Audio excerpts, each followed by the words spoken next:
So what are the top games available right now on the Evercade? This is all the 10 collections currently available as of July 2020. The following video is going to be my top 5 favourite games on the Evercade.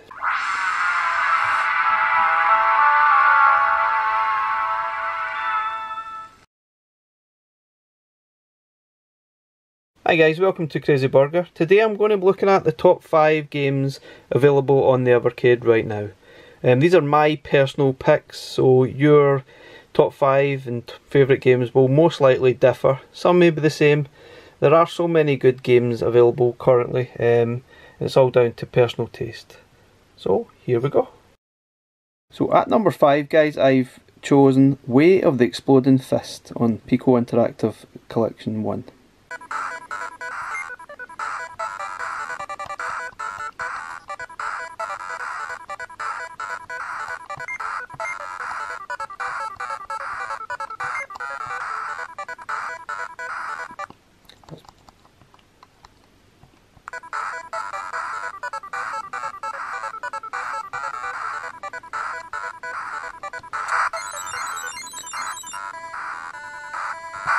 Whoa.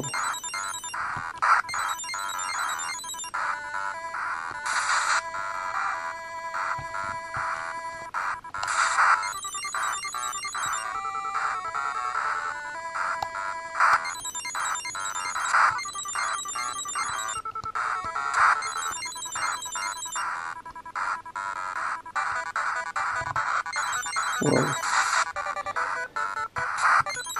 Well, it's quite simplistic in the graphics, but I actually really enjoy playing this game. It's quite addictive, going through the stages, and I've probably played this quite a lot. I really enjoy it. And it sort of reminds me of quite a lot of IK+, which is one of my most favourite games of all time, for sure. And it's good fun. Sort of learning all the different moves and progressing through. So guys, at number 4 I've chosen Switchblade, which is also on the Pico Interactive set. Now this is a game I've actually played the most out of all the games, which I've really enjoyed. So it's not the most amazing looking game, but I found the gameplay really addictive. I've enjoyed playing it, and I've completed it. It's probably one of the first games I actually completed on the Evercade.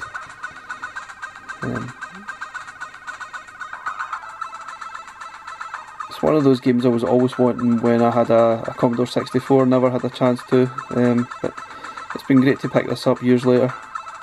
And this is actually a revised Mega Drive version that was done a few years ago, which is possibly, looking at all the videos of the different versions, this is possibly the best version available, which is now on the Evercade.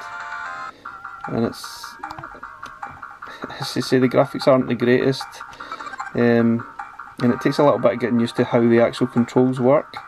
Sort of your jumping and power button, but the longer you hold down the power button, it varies what you actually do, punching, kicking, and you get different power ups through the game. But let's load in. This is the end sequence I managed to get to.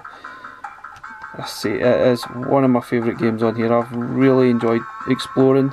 It's not easy. I mean, I've got to the end more than a few times and not had all the 16 pieces of the swords that you need to find, so it can be frustrating. But it's a great challenge. It's a great game. I love it. It's typical of the sort of retro, sort of 8-bit era, and I really enjoyed it. I definitely recommend it. I was tempted to probably put this higher on the list, but this is just my personal preference. Love the game.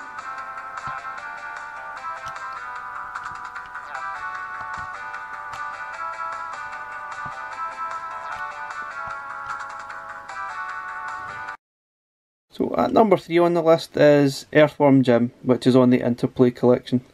This game is an amazing game. It was a great game when it was released back the early 90s, 1993 as it says here, but I really enjoyed it on the Mega Drive. Was never particularly good at it. I think it was also released on the SNES. Like I say, I was never particularly good at it, but I always enjoyed playing it, regardless. It always made me laugh. And the version on here, on the Evercade, is very good. The emulation is brilliant. It's difficult not to enjoy this game. The button layout here isn't particularly amazing, but there is an option in the menu to actually fix that, which is quite cool. Not really sure what ones these actually intend to, but yeah, you can mess about with that. But it's difficult not to enjoy this game. Like I said, I was never good at it at all.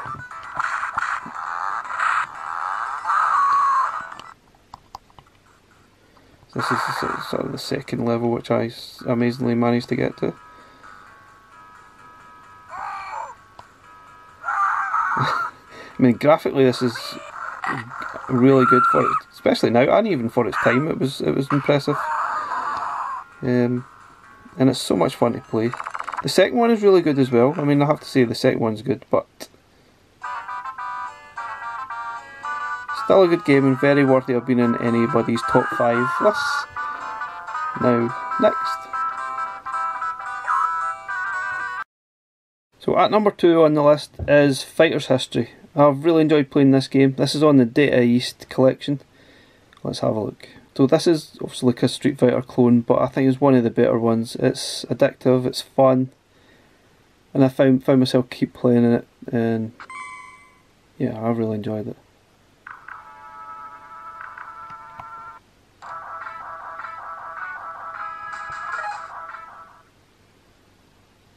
It's a fun fighter, and it really works well on the Evercade for sure. I'm pretty sure this is based on the SNES version. I think that only was a SNES version. I don't think this was on the Mega Drive.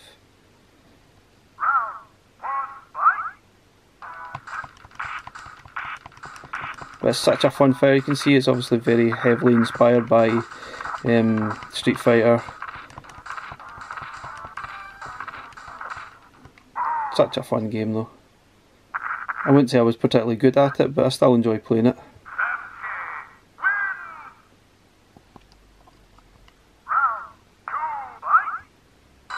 So this is the sort of ends when you fight the clown, which is kind of strange.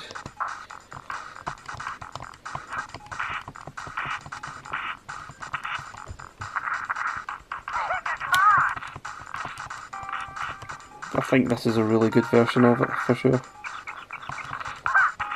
You see, I'm not amazed at it at all. But fun game, really enjoy it.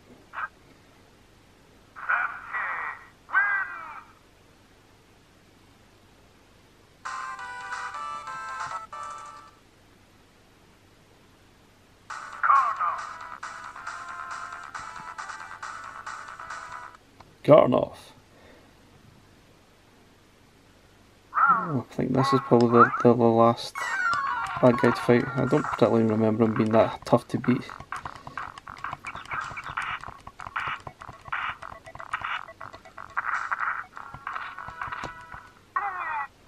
So that just leaves us with, what is number 1? So choosing a number 1 is really tough out of all the games. I mean, there's over 120 plus games currently available. Lots of really good ones, lots not so good. So everyone's going to have their sort of favourites. Sort of honourable mentions have to go to games like Ninja Golf, Food Fight, Quad Challenge, Mappy, Side Pocket, Burger Time, Incantation, Solaris, Basket Brawl, Burning Force, Phelios, Dragon Spirit, Splatterhouse 3, Earthworm Gem 2, Claymates, Rad Gravity, Super Painter, Old Towers, Water Margin, Super Double Dragon, River City Ransom. Lots of really cool games. Hopefully I've mentioned yours, but I'm pretty sure. Please mention in the comments what you think is the best game. But here is the best game that I think currently available on the Evercade is.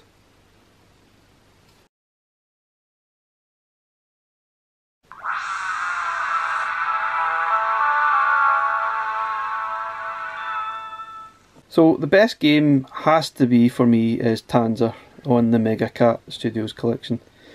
It's probably technically one of the most complex games that's on the system.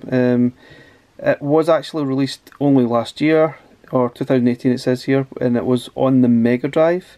So this is the Mega Drive version on the Evercade, and it's a fantastic little game. Let's have a look at it.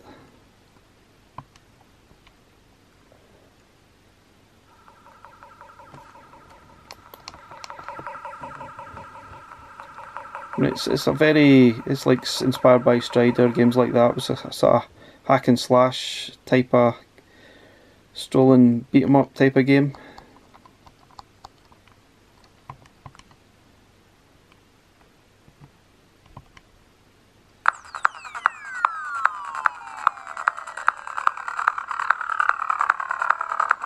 So everything about it is even impressive, and the sort of main screen here is totally impressive. It's hard though, it is very, very hard.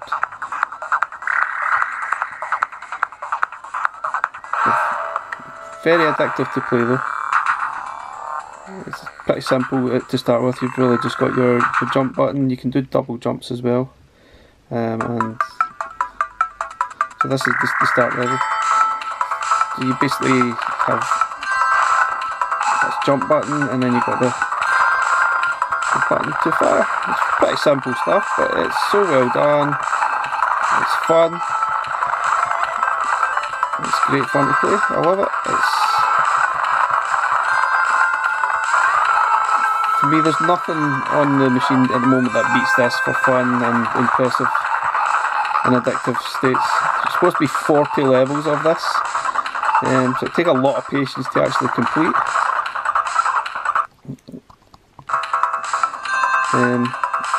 40 levels of this is crazy, but it's great, it's good fun. There's different sort of power-ups as you go forward, and it gets a little bit harder. You can, through times, learn strategies and things to complete. See, I'm not particularly good at it, but wow, yeah, what a game. Totally deserving of being #1 for me. It has to be Tanzer. Guys, hopefully you enjoyed the video. Please like and subscribe. Thank you for watching. Bye bye.